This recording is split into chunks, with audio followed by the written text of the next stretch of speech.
And we're live, everybody. Welcome, listeners, viewers from all over. This was the fourth episode of the Mastery Podcast. I'm your host, Master Chris Malarkey, fifth degree black belt in traditional Taekwondo. And I am joined today by a very special guest. Super excited to have him on today. Quite a legend. Definitely a special treat. If you're listening in right now, drop whatever you're doing, please. And please welcome my next guest. Before I bring him on, and read through all the impressive list of accolades, I'd like you guys to hit the subscribe or follow button located somewhere on your screen, just so you can get updates on news, information, upcoming episodes, and guests. And you can also visit my website, mastercm.net, to have links to my social media, Instagram, Master Chris Malarkey. Without further ado, I'm super blown away to have this next guest here today. He is the winner of the 1987 World Taekwondo Championship. He's the first American to defeat a Korean competitor. I'm also joined by the same person who is the William Patterson University Taekwondo Hall of Fame inductee in 1988. Also the 1992 Olympic gold medalist in the middleweight division in Taekwondo.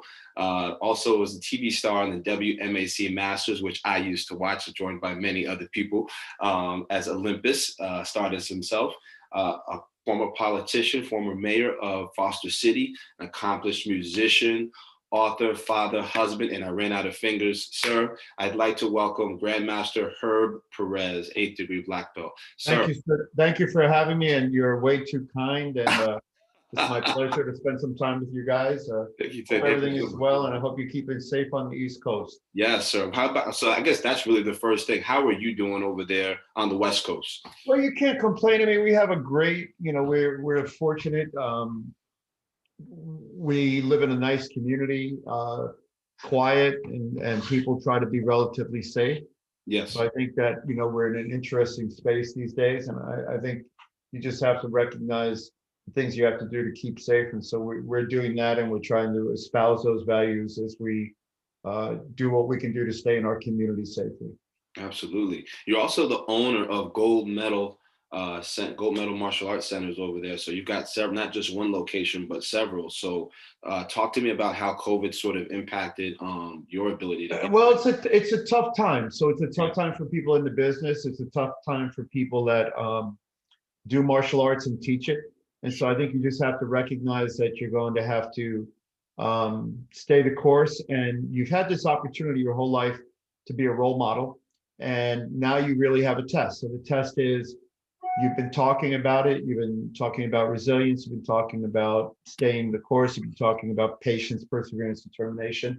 And now you have a real life example that no one could have anticipated to actually do it. Most of us don't have this much pain in our life. And uniformly now as a world, we find ourselves in a place where we have this kind of pain in a very complete and worldwide sense. Everybody's been affected. So the question now becomes for us as martial artists, what do we do and how do we carry ourselves so that people can understand why there's a value to what we do? And if we truly have a value before the pandemic, we'll have one after. There will be many of us that don't make it through this, not talking about COVID, but talking more about financially. And there will be those of us that decide to make it through it. And that's the only challenge, is that, oh my gosh, I see a big picture of one of my favorite people behind your head. You happen to know that gentleman over there, right? One of my favorite people, and I competed against a lot of his students. Yes. And I know he wanted them to win. I was fortunate enough to win. Some of my favorite students were his students. Yes. Favorite competitors were his students, and he was always very kind to me.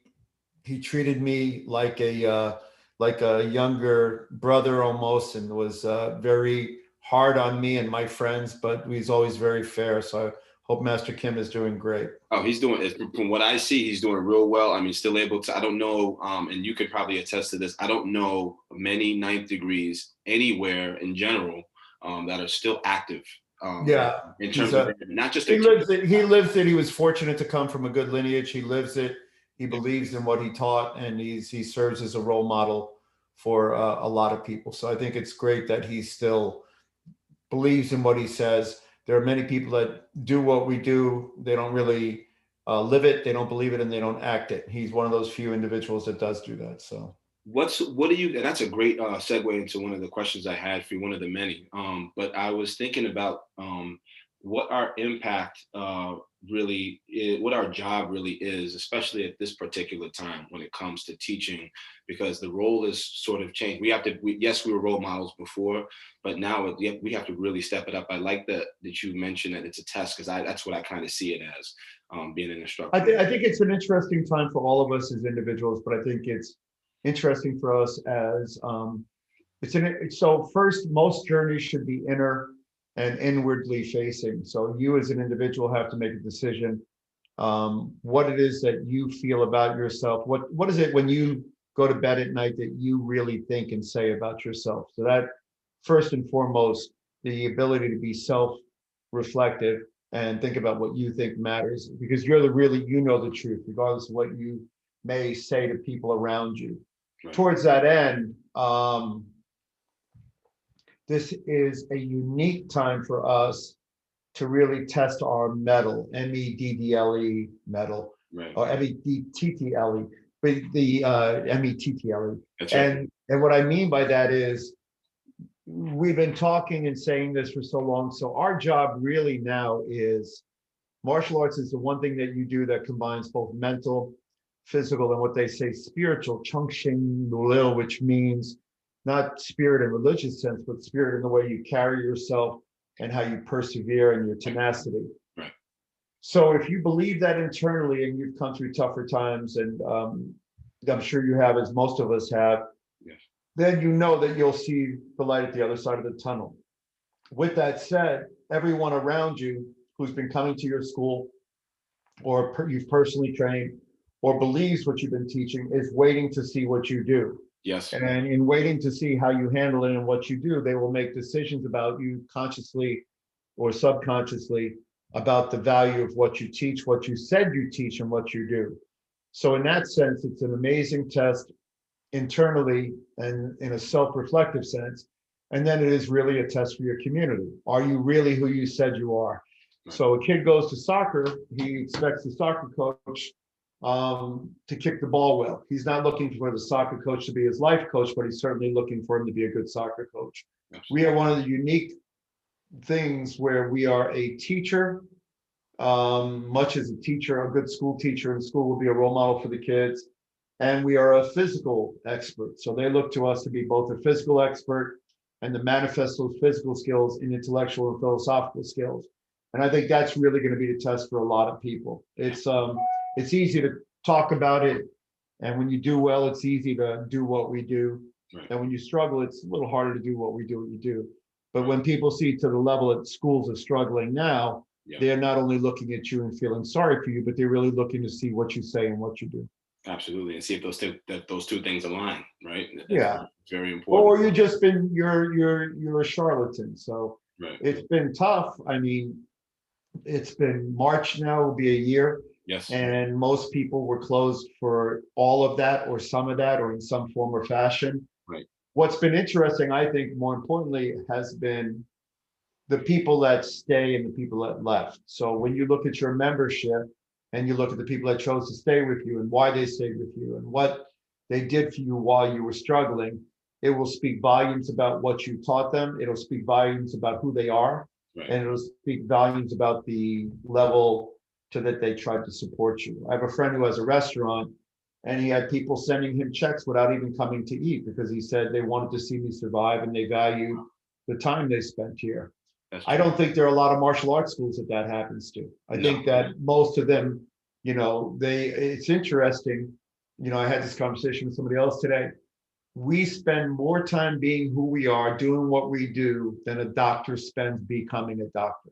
I've been doing martial arts since I'm 9. I've spent till 61 becoming what I consider to be better at it. And I've done professional development that whole time. Right. And doctors don't do the amount of professional development that I've done.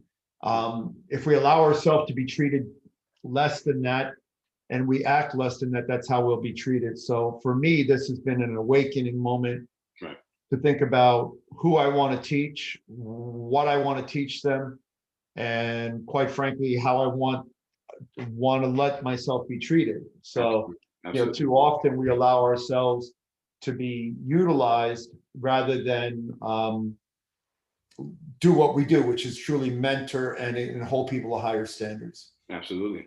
Now, speaking of community there, you were the former mayor of Foster City. So you guys also, you gave back quite a bit in so many different ways, not just with your Taekwondo, but you're also there in a capacity to, really guide people off the mat, which is really tremendous. Can you talk about a little bit about what your path was from Taekwondo to politics and whether that was linear or not? Because I found Well, that. it was an interesting time to be an elected official. So, when I Yeah. was in my community, I had been on the board of directors of the Olympic Committee, and I had been on the executive committee of both the Olympic Committee, USA Taekwondo, and I've run a bunch of nonprofit stuff. And then my postgraduate degree was in nonprofit organizational management from University of Lyon in France. That was paid for by the IOC and the Olympic Council of Asia. I had a scholarship. Wow. In learning all those skill sets, I think it's important to utilize your skill set when given an opportunity. And so I was approached by the then mayor to join the council and asked me to run. And so I ran because I had a skill set, and I looked at who was running it, and I thought I could help them, guide them in a better path to serve the community better. So it was an interesting time to join, and I was able to give back and do a lot. We raised, even before that, our business donated um, a lot of money to the city in terms of cash, and then a lot of money to various organizations over the 14-year period. And we donated almost $500,000 back to the community, Wow. and then raised another $1.5 million for the schools. So in being a role model and being an actor in that, that's what we thought was important. Over the past 4 years, it was interesting because we found ourselves, or at least I found myself and certain other council members be under attack by certain members of the community based on their political agendas. I did And see that. so, Yeah, I heard something yeah, about that. yeah, and I'm okay with that. That's life. That's the nature of the game. And so my position had always been, I do what I do it the right way, and I do it with character and dignity. At the point where people don't appreciate that, I'll do something else. I don't, and the best advice I ever got was from an Olympic friend of mine who was on a committee with me. And he said, when you value service, you have to first value it in this way. You have to ask yourself, are you getting more for the relationship, or is the organization getting more? Right. And if you find yourself that you're getting more, then you need to leave. If the organization's getting more, you stay. So for me, I can proudly say that the organization always got more than I did. Right. I donated all the money back that I made from the city back to the city. So at the point where you have to suffer the individuals, a small group of vocal individuals in your community, it's time to move on. I have more productive things to do in my life than to deal with negativity. Right. So I was fortunate enough to serve 8.5 years. I was termed out, and so I decided to move on. I'm now the commissioner for ethics in the Association of National Olympic Committees in Lausanne, France. And so I've been fortunate. I was elected to that position, and I'm dealing with a very passionate group of individuals. Right. And overseeing their ethics and their ethics compliance. And I think that's an amazing opportunity. I like to grow. And so I had done, my city was a big city, but it wasn't as, the Olympic Committee's budget was $400 million. I always saw that. Our budget was $50 million. So, right. In a weird way, it was a smaller thing. But small town politics are challenging. Yeah. And I'm not one to acquiesce to the masses. I'd rather do what's right than do what's expedient. Right. I definitely, that's a tremendous story there too. I don't know if I could ever get into politics from Taekwondo. You got to do it. It's a calling. And what people always say that talk about this, they say it's a calling. So don't be upset at it. Right. So when I used to think about it, I would get, I'd be like, oh man, this is tough. And, right. There are things about it I didn't like you'd have to listen to people that just were lying or whatever. Right. And the guy's like, it's politics. It's part of the game. Right. And so, in that street adage, don't hate the player, hate the game, I like that quote, sir. Yeah. So, Like, and that's reality. So I I got you. didn't, I just didn't suffer fools. If a guy came up and lied, I treated him like he should be treated. Right. If he was lying, he's a liar. That's not any, you can try to help educate people. Right. But at that moment, it's an interesting place because I'm used to dealing with, my world, which I'm the king of our world, right? I'm a Taekwondo instructor, martial art instructor is the king of his world in his world.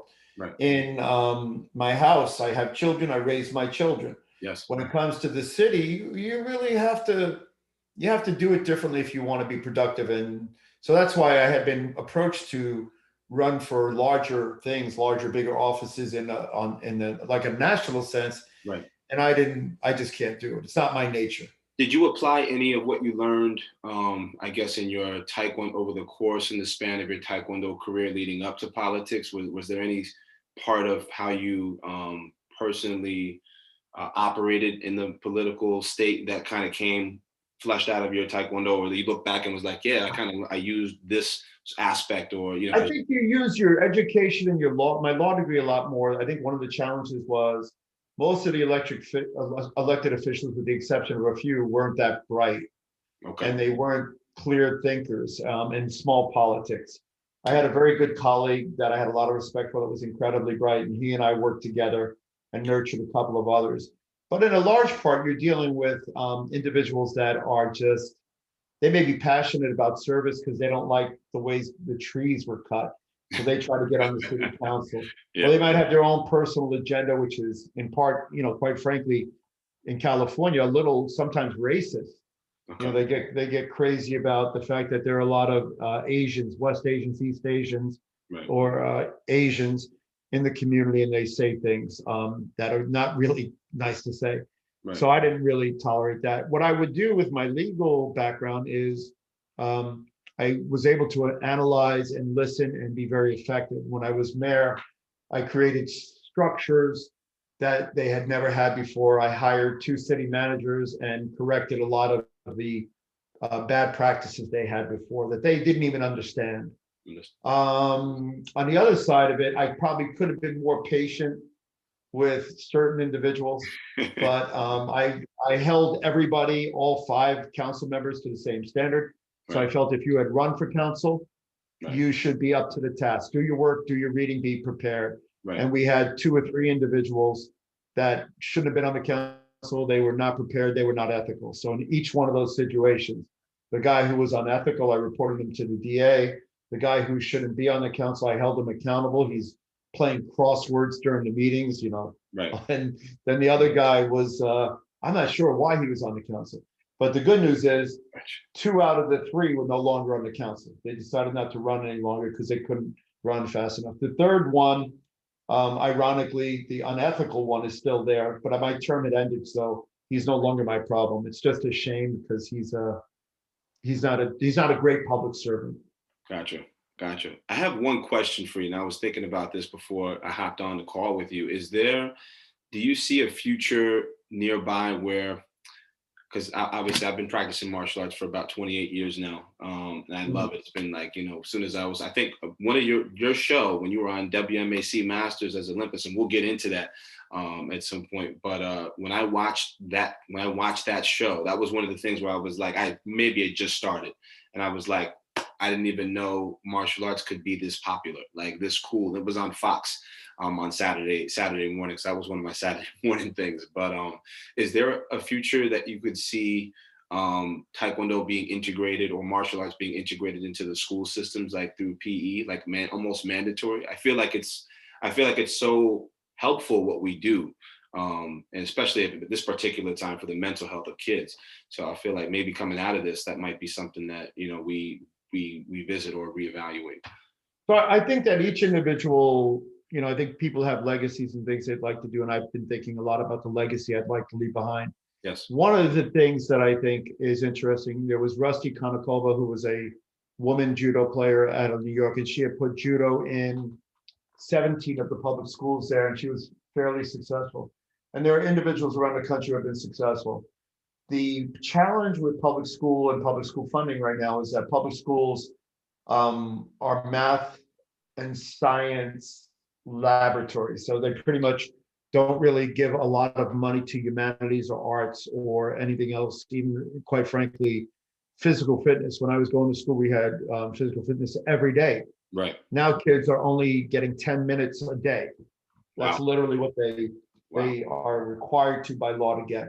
So one of the challenges is changing the priority of the government so that they Right. understand the value of martial arts potentially, and maybe as a physical activity. The Right. second is the perception that it's, and a lot of this fault lies with martial arts in general, Yeah. is that it is not anything really other than thuggery. And we're not helped by the most popular thing right now with martial arts is UFC, Mhm. and that's thuggery. You know, these are guys with tattoos and oil and drugs and cursing and, you know, bravado. And that's not to say they're not amazing martial artists or amazing physically conditioned athletes, because they are, and they're amazing. Right. They could be better role models, but so could the football players, the basketball players, Right. and the guys in professional sport.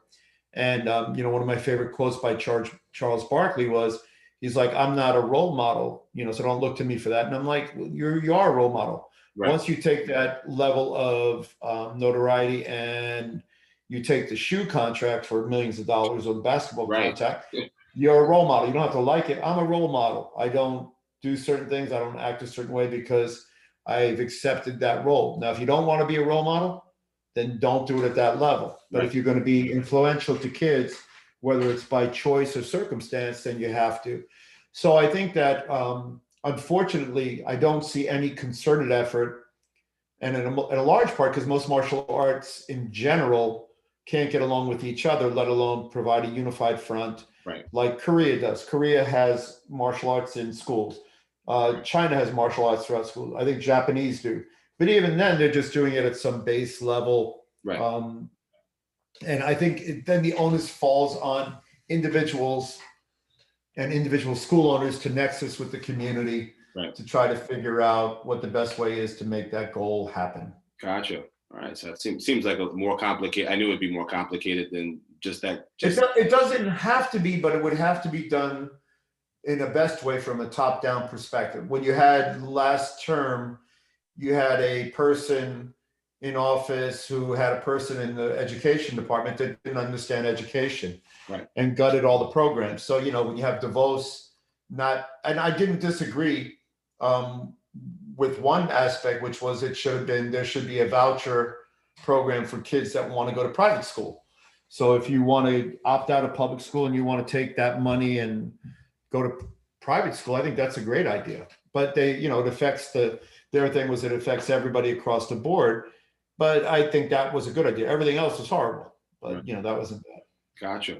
Well, can you walk us way back, take us way back to like when you first started out in the martial arts? What got you into Taekwondo specifically, or into the martial arts world specifically? At that, I had read a book called The Son of the Flying Tiger, and I think it was pretty much a knockoff of the Bruce Lee Enter the Dragon story. Gotcha. It had very similar aspects. The Taekwondo character in it, though, was this amazing athlete. He didn't win the tournament, but he was this physical manifestation of what I thought was important in martial arts.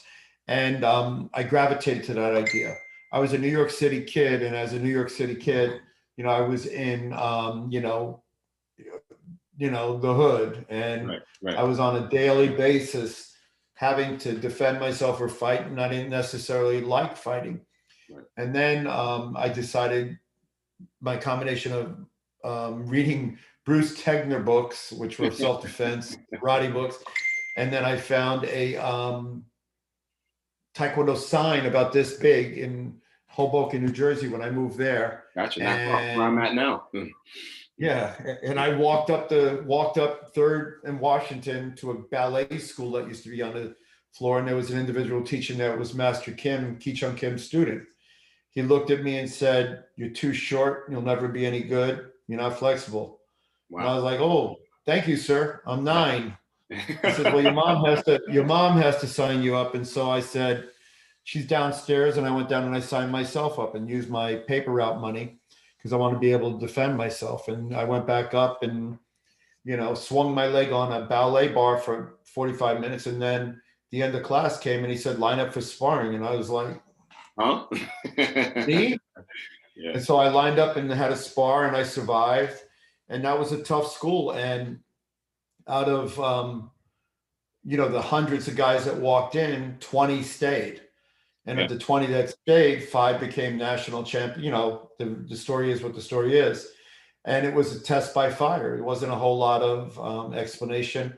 There was technical explanation, but there wasn't explanation on how to survive, how to thrive, Right. and how to be part of the family. You just learned it as you went. Right. And I have a lot of respect for him. Still friends with my American instructor, and then one of my seniors, and then my instructor passed away, but my Kung Fu instructor is still around.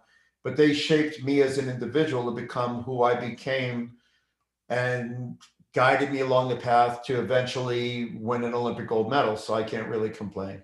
At all. That's a tremendous feat, man. That's a tremendous feat. Well, it's an old Korean saying, it goes, if I give you the disease, but I give you the cure, what are you going to say? Right. And my friend used to say this to me because I complain about, all this stuff that was going on. He'd be like, yeah, but he did this and he did this, yeah, but I said, but he shouldn't do this. He said, yeah, but he did this and this.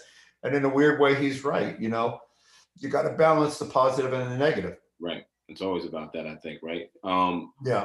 So you've kind of had a really unique perspective of most of the guests that I've had on, really, because you've also been able to see a longer arc of the spectrum of the evolution of Taekwondo and martial arts as well.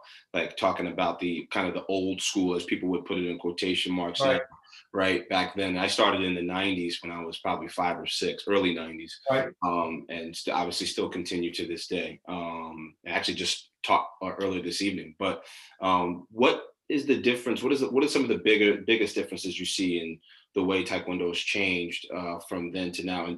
And second, do martial arts really need to go through an evolution to kind of stay? So I think you have to rethink where we are, what we're doing, why we do it. So I've been a proponent of this for a long time. When I started to teach, and I never wanted to teach because I didn't think I was good, I decided I wanted to modernize what it meant to be a black belt. So we spent all this time, for example, learning to hit things and fight, yet we're told all the time not to fight. Right. So we pretty much spend our entire career fighting and kicking stuff and then say never kick anything. Right. My instructor would always say that, right? Yeah. And then, so I think really right now, I think about my children who have never had a fight, nor will they probably ever have to. And what are the skills that would be better for them as black belts? So I think we first need to rethink where we are and what's necessary to be a black belt for the future. So when I was coming up, it was a tough guy contest. You pretty much went to a martial arts school. The guys who came before my generation, they were tough guys to start. They were truly tough guys. They were just trying to learn how to be tougher or be better fighters. Right. My generation of guys was that generation of guys who wanted not to be beat up, and they were using it as not life skill development, but as a real way to survive the world. And then the generation after us is where kids came in to be better people. Parents brought them in because they wanted them to be better people. So the tough guy thing, it kind of left the building. Yeah. And now we are in a place where we're looking at children should learn conflict resolution. They should learn physical fitness. They should learn philosophy of ethics, of how to behave, of morals, why to behave that way, and what does it manifest itself to. And in a short way, I think martial arts is religion.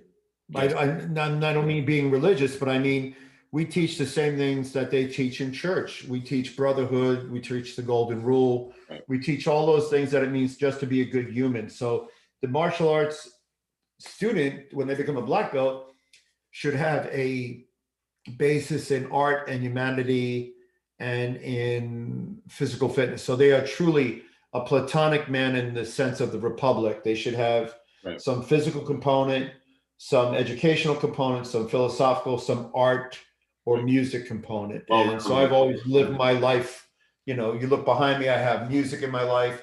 I was a philosophy undergraduate. I have a couple of, followed my education, was able to do the degrees I wanted to do. I've been a businessman, I've been a warrior, and I've been a public servant. So I'm kind of out of stuff to do. Yeah. So, you know, so now I'm a mentor to my children and people around me, trying to serve as an example of what's possible if you put your mind to it. Absolutely. It's like there's almost like you don't have, I mean, how many hours do you have to, I mean, to be an Olympic gold medalist though, what's the reality of the cost of the sacrifice? Because I always talk to people about this all the time. There's always a sacrifice involved when there's a goal that you're trying to hit. So it's a matter of choosing what that sacrifice is, in my opinion. So what is the reality of the sacrifice at that high level to be on that platform and with the number one underneath you? What did you have to do in order to get there?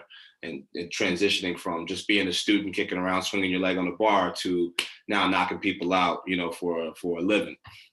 Well, I think the reality is that you know, to do anything at a level of excellence above and beyond everybody else is means you have to sacrifice different parts of your life. So for me, I wasn't able to graduate college in 4 years. It took me 11 years. Right. Law school, you know, I went to, and I took me longer than I should in law school. So you have to put everything else. I was training 6 to 8 hours a day. I was traveling 6 to 7 months out of the year. I was living in Korea 2 to 3 months every year to train. And I was taking all my financial capabilities and money and stuff and applying it to Taekwondo. So you sacrifice your friendships, you sacrifice your money, you sacrifice your education for a period of time. And then the question is, you pick up your life when you're done. So I picked up my life when I was 32 to start actually doing things that I probably should have been done with by 22. Right. So that's okay, because the richness of my life experience was increased and modified by my Olympic experience. And the Olympic experience gave me, it's why something like COVID is interesting, because I've seen darker times. I mean, this is a dark time for everyone, but individually, you know, there were times when I was training where I didn't have enough money to pay my car payment. You know, I was $27 short. Right. I had times where I only had peanut butter in my closet and no bread. Yeah. I had times where I'd come back from Korea and I'd owe $10,000 on an American Express bill, and I wasn't making $10,000 a year. Right. So I've been in darker times. You know, I've had those phone calls when I came home and my creditors would call me and they'd be like, "So when are you going to pay?" Right. I'm like, "I don't know." "What do you mean you don't know?" "I have no idea. I'll pay when I can. Oh, I will pay." Right. I said, "Well, what are you going to do?" Right. You know, so I'm like, you know, they're like, I'm like, "It was nice talking to you. Talk to you next month." You know, but when you have that kind of freedom, because you've had darker experiences, no promise of an outcome, by the way. Right. You know, it's an interesting time. So I think that everybody around us has to remember that and be more patient. Because the reality is we have a lot of people around us that are struggling. We have a lot of people that are not struggling. We have people that are not struggling yet, but will struggle. So it doesn't really matter where you sit in the world. You might be okay right now. You might still be working. You might have a job, but this is going to affect everybody's economy. So sacrifice is universal. Sacrifice is impactful. But more importantly, you have no idea what the impact is till it happens. Absolutely. I would tend to agree with that. What's the training like specifically? Because I know we have a lot of listeners that are martial artists that are tuning in right now. So what was the training like back then? I know you said 6 to 8 hours a day, and sometimes that's hard for people to wrap their minds around, because that's almost it's about a third of the day, physically active. So the Olympic Committee had changed the way you should train, because they had sports overtraining a long time ago. So they had water polo guys literally in the pool for 3 hours without touching the side of the pool. Wow. For an example. So they came up with a program that said you shouldn't train any more than an hour and a half at a time, and you should only train twice a day at most. Got it. Unfortunately for me, there was an information gap that I was trying to overcome. Right. Koreans were doing the sport at a high level from 5 years old. I didn't get exposed to the true level of Olympic Taekwondo until I was 20. I mean, I did it here Right. at an Olympic style pretty much my whole life, but then to go to Korea and see what they were doing, actually doing, and then realizing what I needed to do was when I was in 24. And Gotcha. so at 24, I had to redo my entire method of training, my method of learning, my method of technique. And so I was doing 6 to 8 hours a day because I needed to. And I Right. was doing 6 to 8, I was doing 6 to 7 days a week. I lost so much weight that I had to drink these calorie drinks that they give to old people so that they Plenty. ensure or Infamil or Yeah, whatever. yeah, I know what And you're I talking was about. drinking this stuff just to be able to survive because I couldn't eat. I Right. was losing so much weight. So that level of training and sacrifice, I mean, I'd wake up in the morning, I'd put my feet on the floor and they would hurt for 5 minutes before I could walk to Wow. get to my practice. Right. I was stretching a half hour before each practice and I was practicing for a couple of hours. And I was training early in the morning all the way till 8 or 10 o'clock at night just to be able to get all my training in. Right. There would be times I would sleep in the school because I didn't want to wake up early enough to go to the school the next day. Yeah. And so I'd rather just stay. It just made more sense to stay. One of my favorite instructors and the person responsible for my Olympic success was Sifu Vizio. And he said, you know, we're going to change our training this year so that you win. And I said, okay. He says, we have to do something different. So I said, yes, sir. What is it? And he said, we're going to start training at 3:30. So I said, AM? well, I go 3:30. I said, sir, I teach at, he goes, what's the matter? I didn't say anything. I said, well, you know, sir, I teach at 4. Right. He goes, you teach at 4 in the morning? So he had meant 3:30 in the morning. So I show up at 3:30 in the morning and he had to drive an hour to get there. I show up at 3:30 in the morning. He's already there warmed up. Says, let's go. So the next night I'm like, I'm going to sleep here because, you know, I'll be here when he gets here. Right. So I remember the look of it on his face when my training partner and I decided we're going to sleep in the gym. Yeah. He gets there and we're ready this time as opposed to whatever. Right. But that's what you have to be willing to do. You have to be willing to do whatever is necessary to win. And if you're not, the most powerful word in the world and the least powerful word in the world are different. The most least powerful word in the world, most disempowering word is the word but. So as soon as you say but, then quit, because they're going to tell you what's necessary. Right. There's like guys who come up to me after the Olympics and they're like, I'll do anything I have to do. Tell me what I have to do. Tell me what I have to do. So I start to tell them what they have to do and you see it in their eyes and they go, but. And I go, then but you're going to lose. Right. You got to be willing to do what's necessary. Right. That's crazy. So when you actually won the Olympic gold medal, what was the euphoria that overcame you? I mean, I guess you could even go just a couple of minutes back before that, like winning the match. What was that like? Just overcoming that and knowing that you won, and then all your training had paid off up to that point. I'd won a bunch of stuff, so I wasn't. I was always surprised that it wasn't really ever a big thing when I won. I always thought it would feel differently. Like I beat the Korean in '87, and it wasn't a big thing. I called my instructor, and he was like, "Good." I said, "No, you don't understand. I won." He goes, "No, good." Right. I said, "No, sorry, beat the Korean." And the final, he goes, "Good. I'll see you when you get home." That was it. That was it. So when I won the Olympics, it was the first time truly that I felt joy, like true, like crying joy, because I all of a sudden through my mind went a whirlwind of pictures of people that had helped me, supported me, sacrificed. Right. My mother, my instructors, all the people that had made it possible, all the sacrifice, all the mistakes, everything came through. So it was honestly the first time that I can recall that it was very unique, fulfilling, and overwhelming. And in fact, for the longest time, I couldn't watch the Olympic ceremony without crying of anyone, including myself.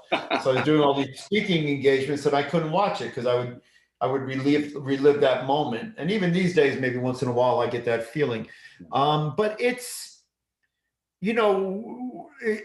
people that are like that, it depends on the level of sacrifice. So if you've given everything that you have to make that moment happen, and then it happens, Right. it's relief, it's satisfaction, it's vindication, it's joy, it's sadness because it's over. Right. Did you have any desire to compete after that for like another medal, go again, or did like kind of like that high sort of be like, all right, I'm good, I did what I came here to do, and you can move on to the next? Luckily, I got good advice. So a couple of things happened. Right before I went to the Olympics, I got accepted to Rutgers Law School. That's right. So I had been selected. I had won the Olympic trials. I was going to the Olympics. I was training, and then shortly thereafter, I got my acceptance letter to law school, and I cried when I got that because I couldn't believe that I was going to get to go. Right. And my instructor, when I won, I thought about fighting in Madison Square Garden because the World Championships were going to be there in 1993. MSG. And my instructor told me to retire. And I said, why?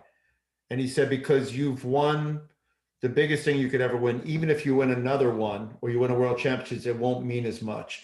In addition to that, you've lost all that fire that puts you in that place. And if you win, it won't make any difference. If you lose, it'll speak volumes. Understood. And so I didn't compete, and I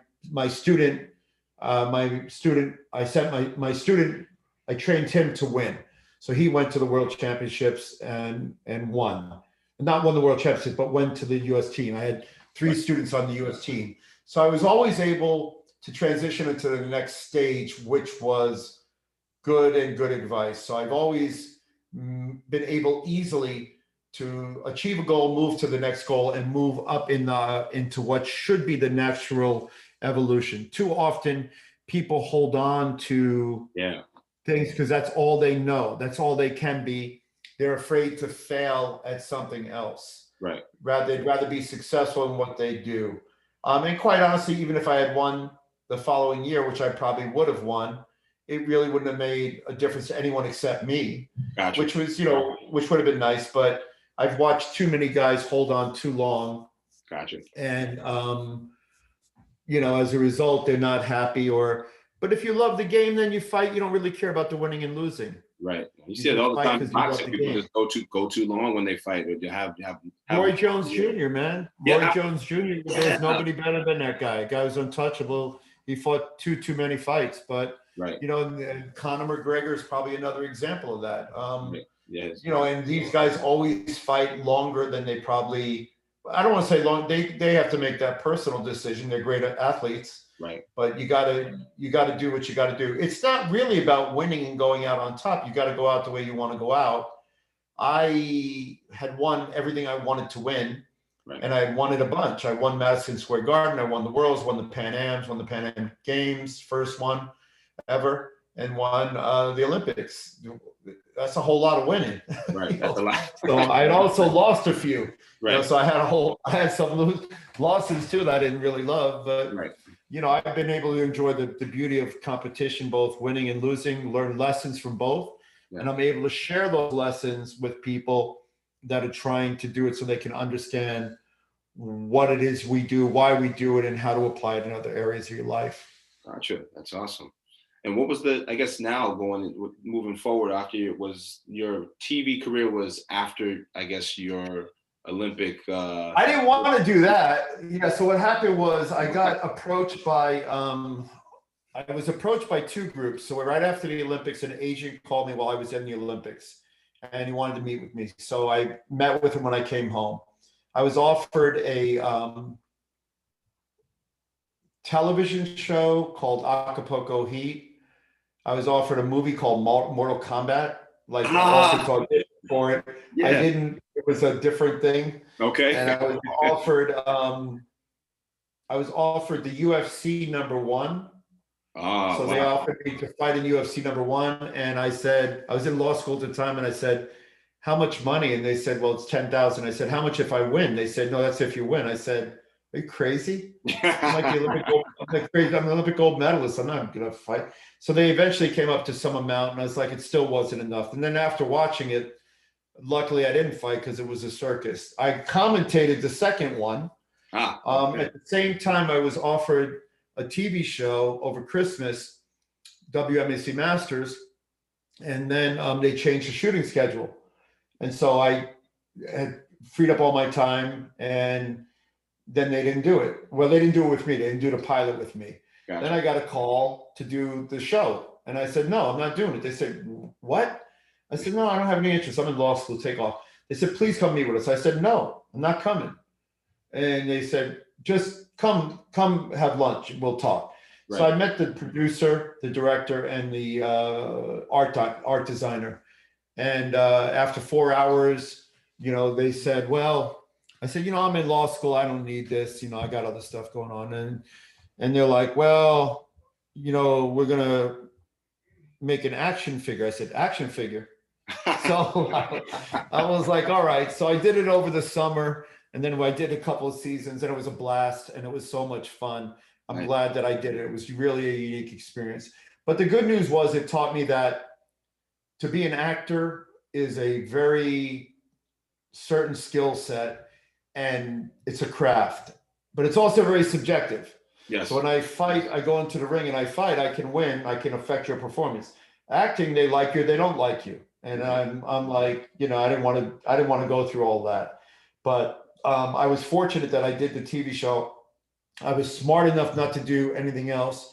Most of my friends and my colleagues that were on the show with me, they did okay. They were in Mortal Kombat, they were in Batman, they were stunt people, but none of them became the next Chuck Norris. And there's one martial artist a generation, if you're lucky. Right. You had Bruce Lee, you had Sonny Chiba before him, Right. you had Toshiro Mifune, probably. You had Dolph Lundgren for a little bit. You had Sylvester Stallone, Chuck Norris. You had DeCosco's kids. Mark DeCosco's kid could have had a nice career. Yep. And now you have Statham. But if you really think about it, iconic martial arts pure.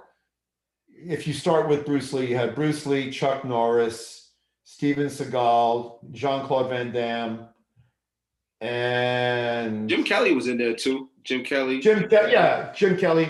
You had anybody that came out of Enter the Dragon. You had who's this cat? The latest guy. You have Jet Li. Jackie Chan. Jackie Chan was older by the time he became famous here, but he got famous. Right. But that's it. There's not like there's 20 martial art guys that are going to become iconic. Right. And in true level of iconic status, really, you just have Bruce Lee and Chuck Norris. Right. These are two guys that made, impacts on us that were on. Chuck Norris was the first Rambo. Right. Chuck Norris was the first. Yeah. He was the first of everything. Right. And he really figured it out. And Bruce Lee was truly the first Elvis style level of fame. And philosophy, because I was reading his book, Striking Thoughts, later on, which is really just notes. He never really compiled a book per se. Yeah. Just the notes, and I have a signed copy of this new book called Be Water by his daughter. Yeah. And it's just tremendous. I mean, because she's lived most of her life, if not all of it, pretty much through the leftover writings from him. Which is really, I find that fascinating that she's able to do that. I guess that speaks to his profound sort of philosophical nature, because there's so much. I still reference that book. Yeah. There are individuals that have an impact on people because they either inspire them to some great degree. Sure. I'm reading President Obama's book, and when you read his book, this was an individual that inspired many of this generation, including me, right. To a level that you can't even really understand. Yeah. And so towards that end, you got to know that, and that's unique. That's either the way you carry yourself, what you say, or just you as an individual. People on that level of icon, Bruce Lee was very unique. Other actors in that level, you got guys that are just amazing. Johnny Depp is an amazing actor. Anthony Hopkins, amazing actors. Yeah. In the martial arts, you're a guy that kicks and punches. That the cat from Thailand, I can't remember his name. Tony Jaa? Ong Bat, the guy who does the Tony Jaa, yeah, with all the Muay Thai and everything. Yeah, so that guy's doing some amazing stuff. This kid now, Scott Atkins, right? He's Yes. doing some amazing stuff. Yes. But that's all physical skills. Right. Truly to act, it's an interesting profession. Gotcha. I really find it fascinating. Did you form any like long lasting friendships with anyone off the set? Or? All of guys. We still stay in touch. I've got, I think, a Zoom call this weekend to honor one of our friends. That's they have him on a podcast. We're going to surprise him. I don't want to say his name. Gotcha. I won't be surprised. But I'm friends with all of them. When I moved out this way, a handful of them were up this way, so I still kind of talk to them. But they're all great guys. I mean, they're each individual. We had this, if you really think about it, it was the first time ever that a group of martial artists from disparate backgrounds was put together in a thing like that, where you had literally the best of different worlds. Right. The guys that I was on that show with were amazing performers who had been on Ninja Turtles, Power Rangers, Mortal Kombat. Right. They were the top of their game in that area. And I was the top of my game in my area. Right. And we had courted other guys that were at the top of their game. And then there were a lot of guys who didn't make the cut that should have maybe, but they weren't. And so we were in a unique time in a unique place and had a unique opportunity. It's unfortunate that it was short-lived because it could have had a legacy that transcended itself. Right. But I think it left, I think to your point, however, just growing up as someone who watched it, I think, and I speak for a lot of other people, like I said, that when I told them I was going to be speaking to you, they were like, yo, that's Olympus. Like, I was like, they were curious to know, they remember you as that, but it's speaking. That's funny. But speaking of what you said, I remember being glued in on, that was what captured me was movement. And watching that happen, watching the stunts and the choreography, and you couldn't fake what was happening there. These are real martial arts. I had the best teachers back then. There were these two guys, Eric Betts and Ian Nguyen. They've both been Power Rangers. And Eric's son now is in television, and Ian's teaching again. But they helped me learn how to do what we called Hollywood Kung Fu.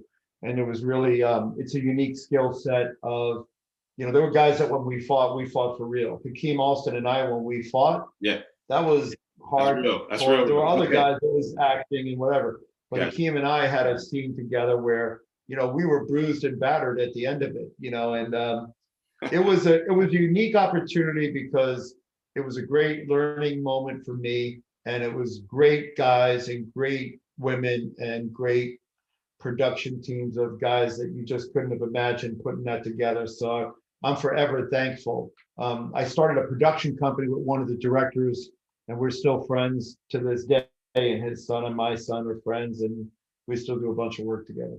That's awesome. That's awesome. Now, from that background, I guess moving even more forward, do you think, and kind of going back into like the pure martial arts sense, do you think that it's important to cross-pollinate or synthesize other martial arts forms? Is it more about, now Grandmaster Kim, my teacher, he would always say, and I always ask like top people this, or people that are in positions to instruct me, particularly him though. And I asked him, is it really about the style? When you put styles together, that kind of seems what the general public, the UFC sort of follows, like styles make fights, that kind of thing. So it was always, in my mind, is it more about the practitioner and how it's done, or is it about what's being done? And that's kind of what it sort of boiled down to for him. You have to look at the stuff that's going on now. You take a guy like Mike Tyson, who hits harder than any human being in the world could possibly hit. So if you want to say whether boxing or this is superior, listen, Mike Tyson's Mike Tyson. He transcended his sport. Right. In karate, you look at a guy like William Oliver, may he rest in peace. He was a guy that transcended that style. Most guys in that style were not problematic for anyone. He was. Right. A guy like Mike Warren for Taekwondo, he transcended the sport. He was Jerry Robbins, another guy transcended the sport. Mark Williams, another guy who transcended the sport. These were all guys who took whatever art they learned and did amazing things with it. Jiu-jitsu, the Brazilians and the Gracie family and a ton of other guys down there transcended the sport. Jiu-jitsu was judo. Part of judo. Right. They took it to a different place. So I think it's not, I think at the end of the day, you practice an art because you want form and structure, and you want a set of things and parameters to judge the paradigm you operate in. When it comes to fighting, self-defense, outside of personal development, Right. you do what's effective. So if you really want to look at martial artists, you look at guys that are innovating. This guy, Uriah Faber, who used to fight in the UFC, I used to like to watch him because he was an innovator and he created things that other people didn't have. And I see guys, this guy, Dominic Cruz, with footwork. Right. They transcend the sport. There's no longer a proper way to throw a technique or a block. If you're really looking at martial art as a warfare thing, you can drop your elbow when you have your hand on somebody. That's not a technique, but it's a technique. At the end of the day, you measure technique by its effectiveness and the damage it does, it works, and how quickly it ends a fight. Yeah. So I don't get caught up in technique much. I don't think it's a valid way to judge the value. Martial art practice is different.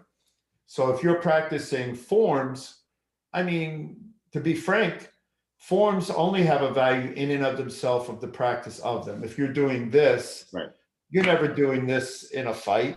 You do this in a fight, you can get your arm broken. But you will do this. You'll be like this, and you move your hand in that one last portion of a knife hand block. Similar. So the applicability of that. But what's more important is that your body's moving in this way, and you know exactly where your body is in time and space. And when you're doing that technique, it doesn't have to make sense. It's dance. Let's be clear. This whatever this is, I don't know. When you push in a guy's face, it has value only in the sense that you set value for it, much as Martha Graham's technique in modern dance sets value for this. There's a certain way to do this that makes it aesthetically more pleasing or whatever. And the Koreans are the worst at this because every year they change the requirements for the forms.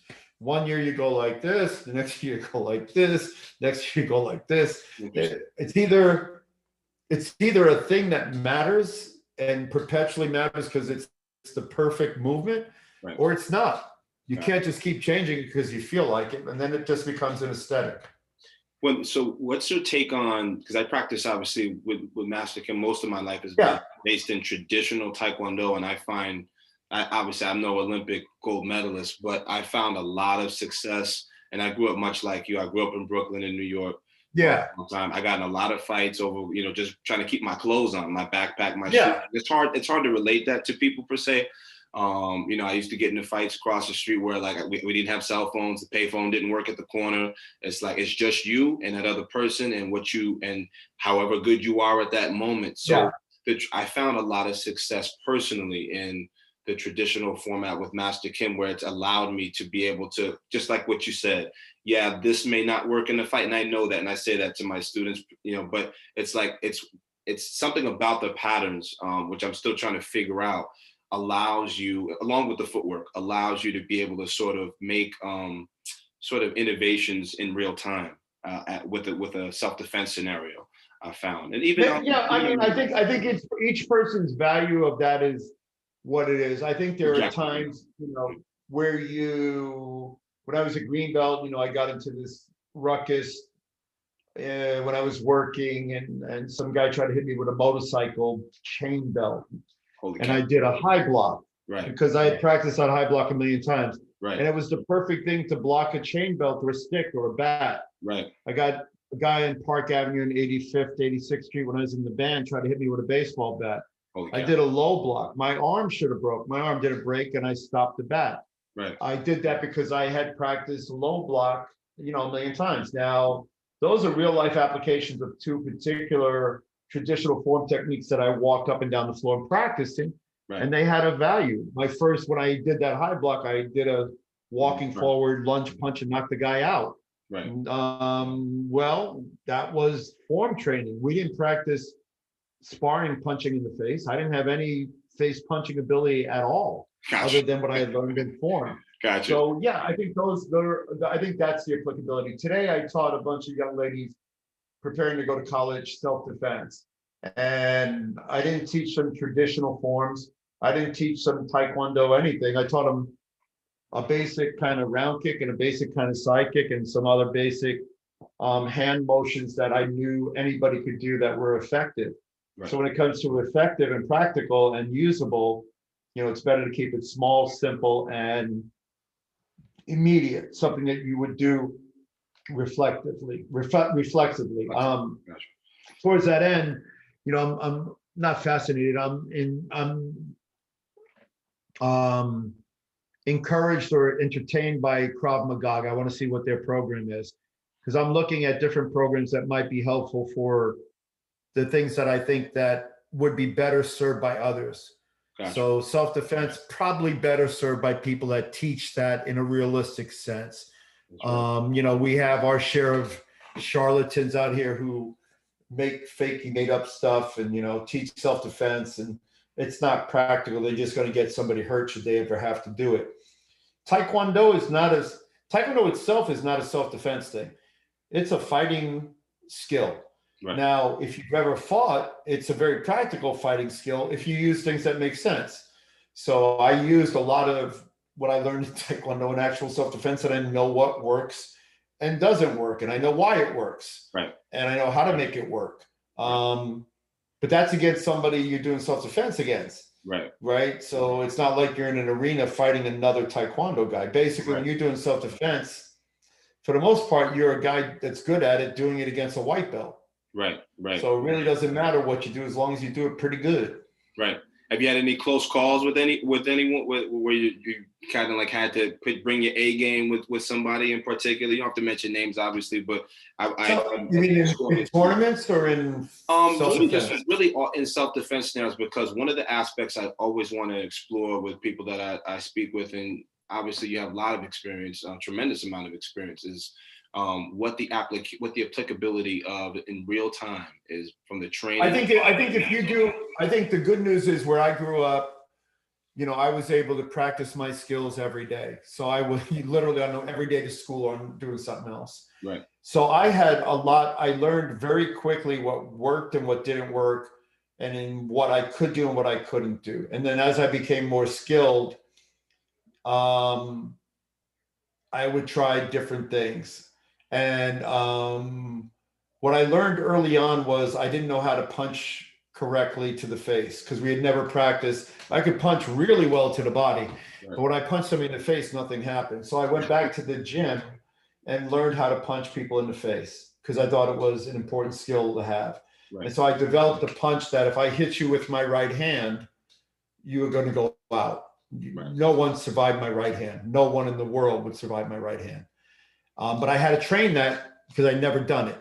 Right. And then my kicks were always, I was fortunate that in actual competition against skilled competitors, I could knock guys out with my kicks. So I knew I could do that.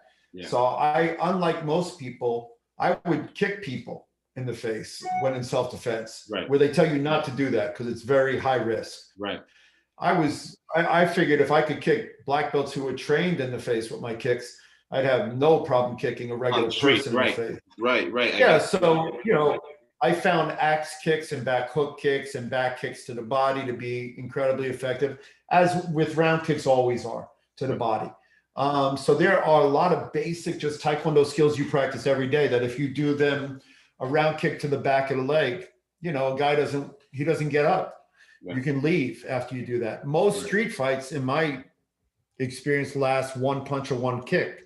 Right. That's it. I never had to hit somebody twice. Exchange. Right. And that's what it's supposed to be. Now, when you hit somebody once, it should be over. Right. And if they come again, you hit them again, and then it should be over. And if it's not over then you're in a fight. You're probably going to get hurt. Right. Yeah. So the situations you're not welcome. You're not going up and obviously walking up to someone to try to start it. But just to clarify for people listening, but it's strictly for self-defense purposes. I never started. I can say proudly, I never started a fight.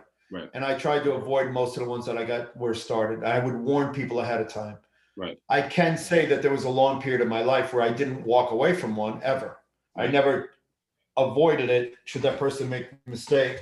But then I came to a great realization. And the realization was it wasn't fair.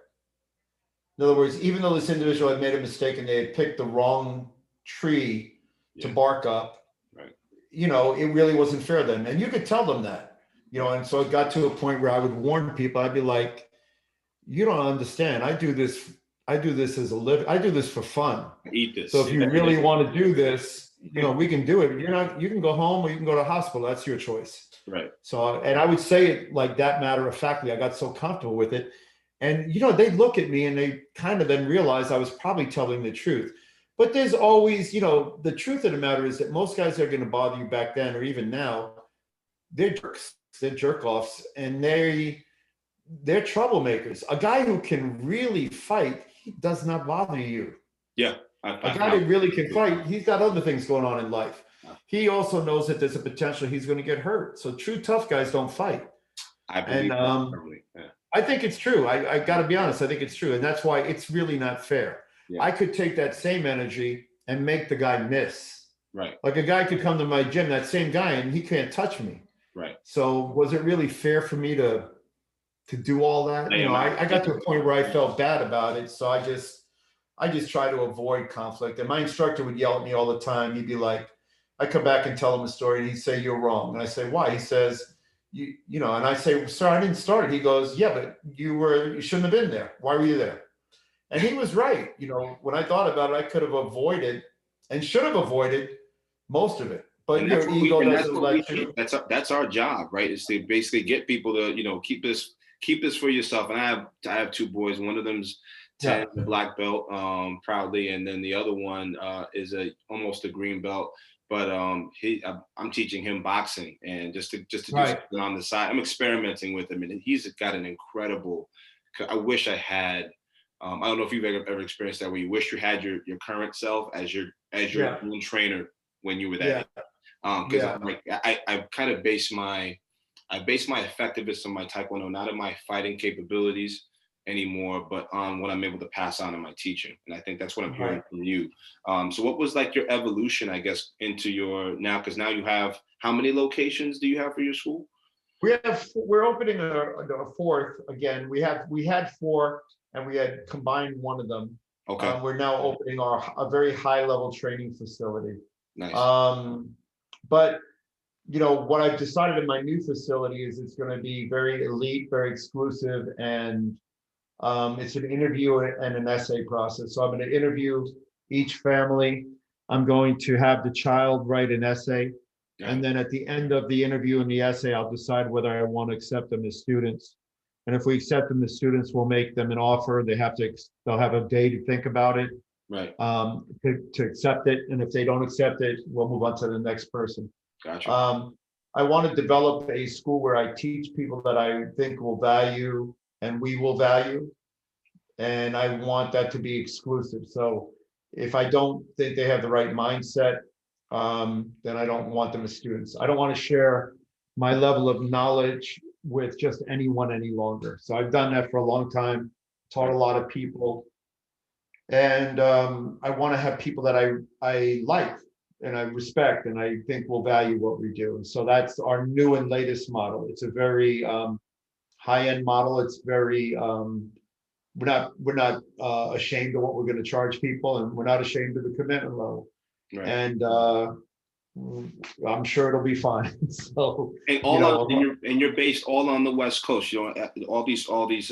We're all on the West Coast for now, and I think I'm realizing I'm older and I only have a certain amount of time to get a lot of things done that I want to get done. Right. So I'm in the process of, I had written a curriculum for the Olympic Committee for our sport, and that was done. I want to redo that. I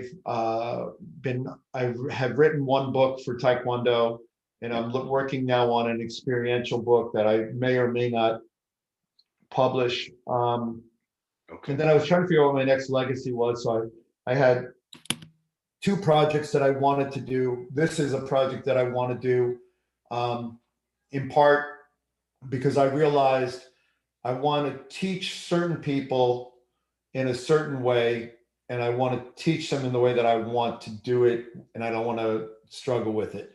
So I want to pick people that I think will value it. I want to charge them so that I value it.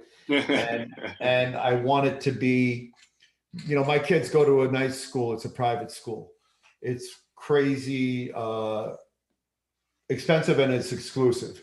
They get 600 applications for 20 spots. Right. They make choices. And my education's better or as good as that, and I want to do the same thing they do. So Understood. we'll interview potential clients. We will have the children write an essay. If after meeting the child and the parents that we like all of that, we think it'll work out, then we'll bring them in. And if we don't, then we won't invite them in. And I'll feel better about that experience. And they'll feel better because they know they've been chosen. And they don't get to choose us. We're going to be choosing them. So I'm going to feel better. I'm going to feel better because the pandemic has been interesting. The way that people, it's like, back when I lived in the city, when you get in these ruckuses there, you'd have a group of friends. And then when you turned around, depending on what happened, you had less friends around. Yeah. And so I realized, in the city, you learn some important lessons about what friendship really is. Well, during the pandemic, we learned a lot about our membership base. Yes. And so I want to have members that I like and respect and value what we do, and we'll be there in the tough times, just like we're there for them. Understood. Do you have any aspirations of training, or have you trained anyone to get to the Olympics, or put anyone on? Oh yeah, I've been fortunate that I put a lot of men on the U.S. team for 8 years. I had 3 men on the U.S. team. Over the years, I've trained and then passed on guys as well. You got to be able to pass guys on. So when I decided I wasn't going to coach anymore, the guys I was training, I passed on to amazing athletes and coaches that put them on Olympic teams and national teams. I became the head of the U.S. team rather than the coach. So I worked with the top athletes, and then I developed the programs for them. So I had, I don't know, some ridiculous amount of national champions and state champions. There was a point when I was back on the East Coast where literally everybody that came through that state was from our school. So we went and won everything, everywhere, all the time. Nice. And that's cyclical. That's just life. Right. But these days, I think it's kind of the thing I'll have to reconcile with. I had decided I was going to help more people and pass more information on to more people. And what I'm saying now is directly the opposite. I'm going to help less people, but with more information. Understood. So I still may do some bigger efforts as far as information. I'm going to do smaller models. And quite frankly, I don't really care to put anybody on an Olympic team right now because I think the Olympic sport is in disarray. Interesting. Can you speak more to that? As far as you want to speak on it, what is it about the Olympics, the way Taekwondo is done in the Olympics now that's different? I'd be curious myself. So I was on the education committee and the technical committee for the World Taekwondo Federation, and I created the new rule set because the Koreans were just punishing people. They spent time learning how to give warnings as opposed to reward points. So I pointed out to them that in basketball, they only have a foul. Right. And you got dribble fouls and stuff like that. Right. But when they want people to shoot further away from the basket, they give them more points for it. So you get 3 points for a 3-point, 2 points for the other shot, and 1 point for a foul shot. Right. So why don't we do that in Taekwondo? So let's reward the difficulty of the technique as opposed to punishing whether a guy grabs or pushes. Encourage performance rather than punishing bad behavior, and you'll get better results. So we did that, but then they created an electronic chest protector that doesn't function. And it was to try to correct the referees. So you had referees that were terrible, cheated, lied, couldn't judge, were too old to understand the game, or never played the game. So when you put electronic chest protector on, it doesn't know the difference between an actual technique or just a touch with anything. So they were gaming the system. So now they refuse to get rid of the electronics. So you have a really terrible game of tag, which is horrible to watch, horrible to do, and worse than some bad point karate. Right. So it's hard, difficult, if impossible, to enjoy watching it. Nobody watches it. They bastardized what our original rule reforms were. And until this current group is gone or Taekwondo is removed from the Olympics, it's just not going to be worth spending energy to try to get guys to do bad Taekwondo. Originally, we had to teach traditional Taekwondo. We had to teach what was Olympic Taekwondo at that point. Right. And then you had to teach self-defense. Now you have to teach all 3 of those plus what to do to win in a tournament. Right. And quite frankly, what you're trying to do in a tournament, if you ever watch it, it's horrible. It's not Taekwondo. And it's not worth teaching. It's not worth doing. And so it's difficult for me to get to tell any athlete they should practice this version of it Right, right. because it's not practical. When I did Taekwondo at the Olympics, the same techniques I could use at the games, Yeah. I could use in the street and hurt somebody. No, I If saw. one of these guys who do Olympic Taekwondo try to hurt somebody, they hurt themselves.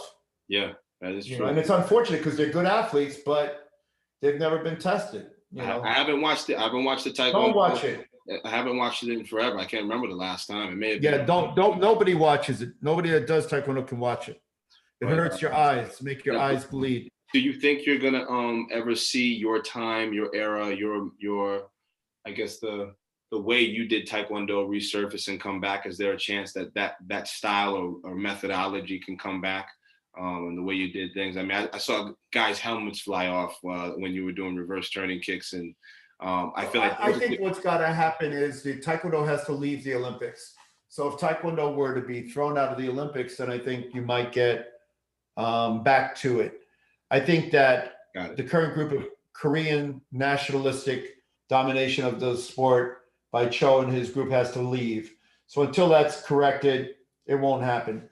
You know, guys like me, you know, and this is going to sound selfish. I could care less whether Taekwondo stays in the Olympics or goes to the Olympics because they've made it so impossible for an athlete, a young kid now, to try to make an Olympic team spot has to travel the entire year to go to various opens to collect points and win. So if he can collect all those points and wins, he gets to automatically be one of the top 6. He goes to the Olympics.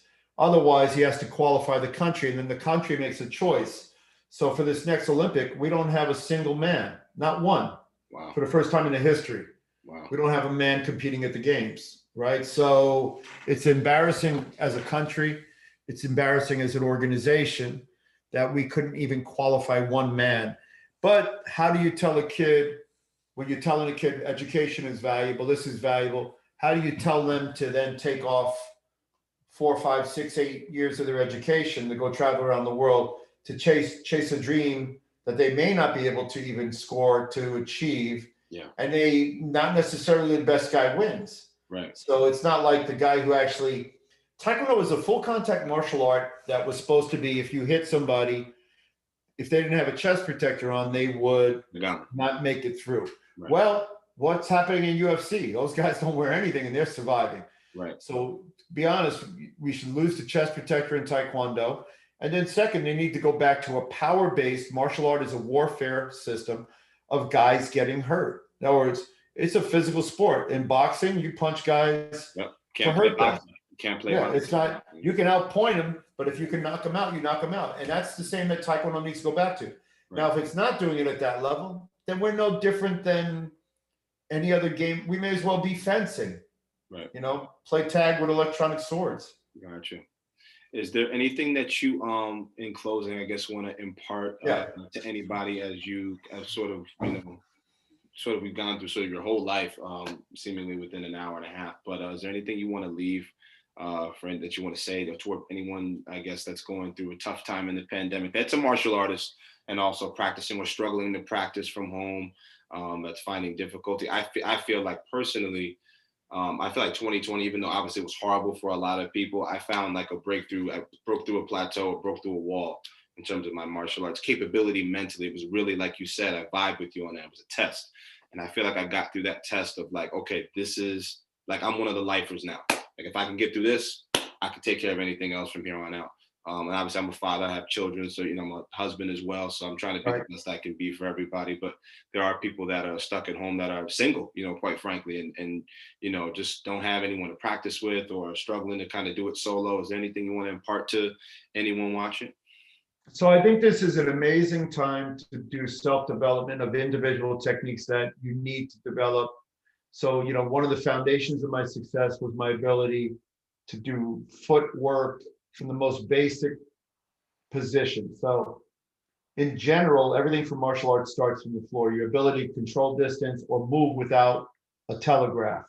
So what I tell people, and my son plays soccer and other sports, so I tell them this is a great time to work on all those skills that individually you can only work on. So the amount of discipline it takes to discipline yourself to work on those individual things that you normally don't have enough time for because you're in game or competition mode or team practice mode this is the best time. So if I were a young martial artist at home, I would be looking in the mirror to see how my technique is being delivered. Am I telegraphing my technique? And I would be building my speed, my accuracy, and my understanding of how technique works. It's a great time to build your strategy by watching good or great fighters fight and try to figure out why they did what they did as opposed to what they did. Everybody watches Taekwondo for the wow factor. They don't watch it for the how did that end up working, setup or the strategy. Second, the discipline that you employ now, the ability to get out of bed and actually get something done will serve you in many arenas, not just Taekwondo, but in life and business and school and whatever. So don't lose that fact. Remember that that's actually more important than anything else. So if you can practice, by yourself on a bag, in the air, on a wall, and fix technique, you'll be better when you come out of the other side. If you went into the tunnel dark and you stayed in the tunnel and did nothing, when you come out, it'll still be dark. If you did the work in the tunnel, waiting to see the light of day, and you come out the tunnel, then you'll be able to hit the ground running when others can't. So, go back to the soccer analogy. My kid's soccer team is practicing, they're not competing, but they're working on skills drills and staying physically fit. Well, they're going to be ahead of the game when the game comes back at whatever point that is. And it's the same thing for martial artists. The skills that you learn intellectually and in yourself internally, intrinsically will be better, and they will have an extrinsic effect upon the world. But that discipline, this is the one time that you really are forced to do it. Most times a guy shows up to the gym, nobody's there, he goes home. Well, nobody's at the gym every day now, so you better do some work, Right? Because you don't really have a choice. So use that alone time, especially, and if you do, then you'll be better for the experience, because most people can't be by themselves. They don't know how to be alone. They're afraid to be alone because they don't like what they see when they look in the mirror. So this is an amazing time to really, truly appreciate that alone moment and get better and really enjoy that. So, what I try to get people to stop doing in closing is stop talking about what you lost. Start talking about what you gained from this. The amazing amount of time you have with yourself, your family, your kids, the freedom to not have to focus on all this extraneous stuff. And then really what you're learning now is what matters. In other words, if before the pandemic you were a social influencer, you might want to go get a real job. Right. If you can build a fire and fix a car, or, do something of meaning, you're going to have a career when this is all said and done in life. So treat the world like it's a nuclear apocalypse and get the skills you need to survive that, as opposed to, wondering whether your shoes match your sweatshirt. Yeah, it is fascinating though, right? Like what me and you share, obviously on completely different levels, but being able to teach my kids. I have like a mobile office. I can teach. I just need a backpack and I can go anywhere and teach, my son how to buy. And I do Taekwondo, but I'm teaching them, people are trying to ask me, like, how do you know how to box? Well, it's sort of a similar concept. It's striking. Right. So there's distance management, all those things. Obviously, I don't, just necessarily disclose, but I think it's fascinating to watch how a lot of parents, and not necessarily with any fault on their part, don't necessarily know how to engage their kids in physical activity, even though they stress it. And in my house, I know it's always important to me. I'm just a consummate athlete, so mentally and physically. But it's really parents don't remember that their kids will be them. So if your kids see you doing what you do and you value it, then they will value it and they'll learn to respect it. My parents didn't exercise. My father was a tough guy, but he was a tough guy for a different reason. My mother never exercised, but I came to want to exercise for a bunch of reasons. My kids have two very visible examples. My wife and I both exercise and teach and do a bunch of stuff. And so nice. You have to be the person you want your child to be. So we value education. My wife and I are well educated. We value career. My wife's a doctor. I'm a lawyer. We value how we treat people. So we surround ourselves with people we like and treat them well. We value hard work, so they see us every day, go to work and work hard. And the same thing goes with physical fitness. My wife gets up every morning, does her work out in the gym here in our garage, then goes at night and does another workout at night, and the kids see that. We take the kids on, my son does and daughter do various sports. They have various coaching throughout the week, and then we do family bike rides every weekend. That's So awesome. their life is a combination of physical, intellectual, and academic pursuits. And then artistic. My son, this is a music room full of music stuff. He Yes, plays yes, drums and trumpet. I My see. daughter plays piano. I play everything else. And so they have music, and my daughter's an artist, so she loves art. So we try to do all those things that we think matter, that I think right now are not happening in the schools. Right. And I think that schools would be better served with it. Absolutely. Is there let people know where they can find you, where we can find you, even though you're on the West Coast for right now. It seems like there's maybe a glimmer of hope you may. You should be playing with my lights here, right? I'm doing like a light show now. I see it over there, sir. I'm like going crazy. Cool. I want to make people going, oh, you're gonna get like warm, get people to strobe. I'll try to warm my face up now. I'm pink. To go a little lighter. So it's easy to find us. Our latest thing you'll be able to see is Peak Performance US, which is peakperformanceus.com. That's where you can kind of get a feel for what our next endeavor is. You can see us also. I have some platforms that I give to people for free. So one of my programs, if you send me an email, I'm not hard to find. I'll send you a version of the program we do for free.